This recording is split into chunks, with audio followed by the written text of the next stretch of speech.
Wow point అంటే నా feeling ఏంటంటే సార్, ఇలాంటి సినిమా చూసేటప్పుడు మనల్ని మనం అరే ఇలా జరిగితే మనకి ఎలా ఉంటుందని ఒక లైఫ్ తాలూకు ఎమోషన్స్ కొన్ని ఉంటాయి కదా సార్, ఎమోషనల్గా ఉంటుంది కొంచెం and relate full own dubbing అండి. నా డైలాగ్లే కాదు పక్కన వాళ్ళ డైలాగ్ కూడా మా డైరెక్టర్కి తమిళ రాదు కాబట్టి అమ్మ దీన్ని తమిళ్లో ఏమంటారు కొంచెం నాకు వాయిస్ నోట్ పంపవా అని అడిగితే ఆయనకు వాయిస్ నోట్ పెడితే పక్కన వాళ్ళు తమిళ డైలాగ్ కూడా నేను చెప్తాను. అంటే సార్ తమిళ్ కొంచెం కొంచెం సార్, కొంచెం తెలియం కానీ కొంచెం టైం తీసుకున్నాను కదా ఆయన.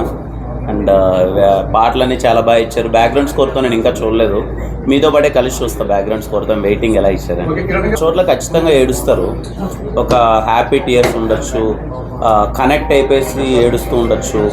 అంటే మనందరం ఖచ్చితంగా అంతే కదా, మనం నవ్వుతూ ఉంటాం ఏడుస్తూ ఉంటాం. ఈ సినిమా అందుకే నేను లైఫ్ అని ఎందుకు అంటున్నానంటే లైఫ్ తాలూకు ఎమోషన్స్ చాలా ఎక్కువ ఉంటాయి, సో అన్నీ కనెక్ట్ అవుతారు. అసిస్టెంట్ డైరెక్టర్ రోల్ ప్లే చేస్తున్నాం స్టీవెన్ శంకర్ అని. బాగా అలుగుతాడు, బాగా కోపడతాడు, అలుగుతాడు, వెరీ క్యూట్ ఫెలో అనుకోవచ్చు. సో నేను ఎగ్జైటెడ్ మీకు నేను ఇంతకుముందు చైన్ రోల్ ఇది అప్పుడెప్పుడు రాజావారి రాణి గారిలో నేను కొంచెం ఇలా ఇన్నోసెంట్ రోల్ చేశాను. చాలా రోజుల తర్వాత మళ్ళీ ఇలా ఇన్నోసెంట్ రోల్ అది మీకు నచ్చాలని కోరుకుంటున్నాను. మీరు చెప్పినట్టే ఇప్పటివరకు నేను ఇలాంటి క్యారెక్టర్ అయితే చేయలేదు. అండ్ ఒక అమ్మాయికి ఇంత బలమైన పాత్ర రావడం, ఇంత డిఫరెంట్ పాత్ర రావడం, అంటే మనం అబ్బాయిలు బాటిల్ పికప్ చేయడం చూసాం కానీ అమ్మాయిలు చేయడం అనేది it's a very different approach అనమాట. బట్ కథ విన్నప్పుడు నిజంగా ఆల్ దీస్ జోక్స్ అపార్ట్ చాలా డెప్త్ ఉన్న స్టోరీ అండి, చాలా బ్యూటిఫుల్ స్టోరీ. అంటే ఇంటర్వెల్ తర్వాత అసలు సెకండ్ హాఫ్ ఎలా ఉండబోతుందనే ఇమాజినేషన్ కూడా నాకు లేదు. అంటే ఆయన చెప్పేసి ఒక చిన్న బ్రేక్ తీసుకుంటా అన్నారు ఇంటర్వెల్కి. నేను ఆలోచిస్తూనే ఉన్నాను సెకండ్ హాఫ్ ఏమని చెప్తారని. సో ఇంటర్వెల్కి నేనైతే ఫుల్ ఫ్లాట్. అండ్ కథ మొత్తం వినిన తర్వాత ఒక్క పూటలో నాకు ఇది ఓకే అయిపోయిన సినిమా. అదే రోజు వెళ్ళాను, కథ విన్నాను, బయటికి అడ్వాన్స్తో బయటకు వచ్చాను అనమాట. సో అంత ఈజీగా ఓకే అయిపోయిన సినిమా. అండ్ ఇంత పెద్ద పాత్ర, ఇంత గొప్ప పాత్ర కాబట్టి నేను కూడా ఒళ్ళు దగ్గర పెట్టుకొని జాగ్రత్తగా నేను వీలైనంత వరకు. మొత్తము చెన్నైలో జరుగుతుంది సార్, అంటే క్యారెక్టర్స్ ఇక్కడి నుంచే ఇద్దరు వర్క్ చేసుకోవడానికి అక్కడ చెన్నైలో అంటారు, లవ్ అక్కడ స్టార్ట్ అవుతుంది. సో అందుకని చెప్పి ఆ ప్రాంతంలో జరిగిందని చెప్పి అలా చెన్నై లవ్ స్టోరీ పెట్టాను. చేయాలని ఉంటుంది కదా, నాకు ఛాలెంజింగ్ క్యారెక్టర్స్ చేయడం అంటే నేను ఇది ఏం లేదమ్మా, ఇది ఒక ఫ్రెష్ వెరీ బ్యూటిఫుల్ ఎక్స్పీరియన్స్. చాలా బాగుందమ్మా, వెరీ ఫ్రెండ్లీ. ఇదిగో చాలా సరదాగా హ్యాపీగా ఒక ఫ్రెండ్తో వర్క్ చేస్తే ఒక వైపు ఉంటుంది కదా. చాలా కాన్ఫిడెంట్ ఉన్నాను సార్, వెరీ కాన్ఫిడెంట్. మీకు తెలియట్లే నా మొహంలో నిద్రలేక వచ్చేటప్పుడు ఇప్పుడే లేచే అర్ధగంట పడుకున్నాను.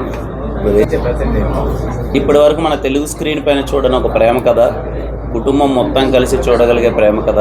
అండ్ మా ప్రేమ కథ చాలా కొత్తగా ఉండబోతుంది. మీరు థియేటర్ నుంచి బయటకు వచ్చేటప్పుడు ఒక న్యూ ఎక్స్పీరియన్స్ ఫీల్ అవుతారు. So please go and watch. మా మేకర్స్ ఏం వేస్తారో ఏదో చూడాలి. ఇంకా ఒరిజినల్ స్టార్ చూద్దాం సార్. మీకు నచ్చింది అది? బాగుందా మీకు అది? సార్ ఇది అయిపోయిన తర్వాత నెక్స్ట్ నేను డైరెక్ట్ చేస్తున్నాను సార్. నెక్స్ట్ సినిమా అది ఉండబోతుంది. దాని తర్వాత ఇంకొక 4 సినిమాలు ఉన్నాయి సార్ చేయాల్సినవి కంప్లీట్. సైన్ చేసిన సినిమాలు 4 ఉన్నాయి. సో ఇది అయిన తర్వాత దాని గురించి కలవడమే ఫస్ట్ టైం వైజాగ్కి ఫ్లైట్లో అనమాట. గ్లిమ్స్ షూట్ 1 year ముందు మనకు తొలి ప్రేమే తప్పు కాదు అని ఒక చిన్న గ్లిమ్స్ వచ్చింది కదా. That was the first time I was meeting him. అది కూడా ఫ్లైట్లో అనమాట, వైజాగ్కే. సో అక్కడ స్టార్ట్ అయిన జర్నీ మళ్ళీ ఇక్కడికే వచ్చింది. సో వైజాగ్తో చాలా మంచి ఎమోషన్. కెరియర్ అంతా టర్న్ అయింది అక్కడి నుంచే. ఎస్ఆర్ కళ్యాణ్ అనే కథ ఆర్కే బీచ్లోనే కూర్చొని రాశాను కదా, అక్కడి నుంచి మొత్తం అంతా టర్న్ అయిపోయింది. So Vizag is always special. And నాకు వైజాగ్ ప్రజలు అన్నా కానీ ఎందుకో తెలియకన్నా సో మచ్ ఆఫ్ లవ్. ఎప్పుడు చూసినా, ఎప్పుడు వచ్చినా కానీ, కలిసినా కానీ అందరికీ అది అలాగే కంటిన్యూ అవ్వాలి. నేను ఇంకా మంచి సినిమాలు తీసి, అరే మా కిరణ్ సినిమారా, లేకపోతే అరే మనోడు ఇంట్లోలా అని ఓన్ చేసుకున్నారు, మనోడు ఏదో సినిమా తీసాడరా అంటే నా పేరుంటే ఖచ్చితంగా మీరు అందరూ చాలా హ్యాపీగా ఎంజాయ్ చేసేలాంటి సినిమాలు తీయాలని కోరుకుంటున్నాను. But I'm sure sir, Chennai love స్టోరీకి నేను మాటగా ఇస్తున్నాను, మీరు కాన్ఫిడెంట్గా వెళ్ళిపోండి నేను చెప్తున్నాను. మీకు సినిమా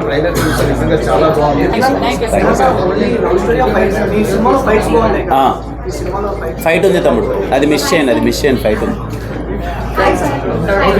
పేరున థ్యాంక్ యూ సో మచ్. ప్రతి సినిమాకి వైజాగ్ వస్తూనే ఉంటాను. రిలీజ్ ముందు ఇక్కడకు రావాలి, ఇక్కడ చాలా స్పెషల్. నన్ను ముఖ్యంగా ఈ ఉత్తరాంధ్ర ఇప్పటి నుంచి ఇదిగో అసలు ఎప్పుడు బాగుంటాయి నాకు ఉత్తరాంధ్ర ఇక్కడి నుంచి అంతా నా కలెక్షన్స్ కానీ లేకపోతే అందరూ చాలా బాగా ఆదరిస్తూ ఉంటారు.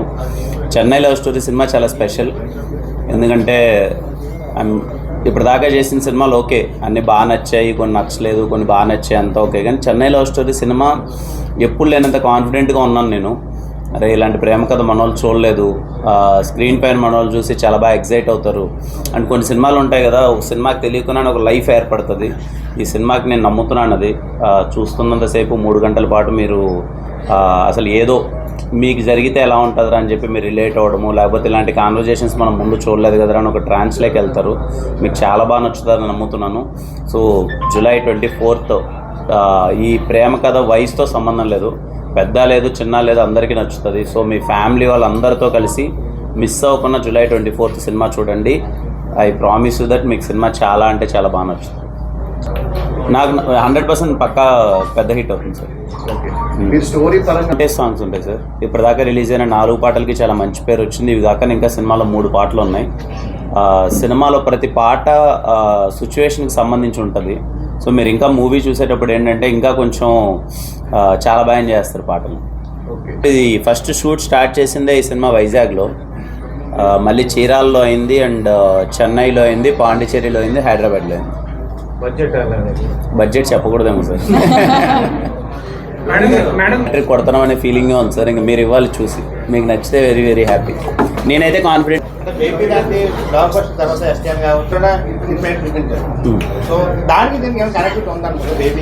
అసలు కనెక్టివిటీ ఏం లేదు సార్. ఇది కంప్లీట్లీ కొత్త characterisations and completely story line కూడా చాలా కొత్తగా ఉంటుంది.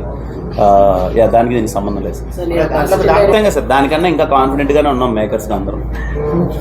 సినిమాల్లో ఉంటాయి మనందరము, అదే రిలేటబుల్ ఫ్యాక్టర్ ఉంటుంది. దీంట్లో నేను ఒక అసిస్టెంట్ డైరెక్టర్ రోల్ ప్లే చేస్తున్నాను. డైరెక్టర్ అవ్వాలి, ఎలా అయినా స్క్రీన్ పైన ఒకసారి నా పేరు చూసుకోవాలి అని. మేబీ నా లైఫ్లో నేను ఇవన్నీ ఫేస్ చేశాను కదా, నాకు ఇంకా చాలా రిలేటబుల్. రేపు మీరు సినిమాలో చూసేటప్పుడు కూడా అవన్నీ చాలా బాగా కనెక్ట్ అవుతుంది.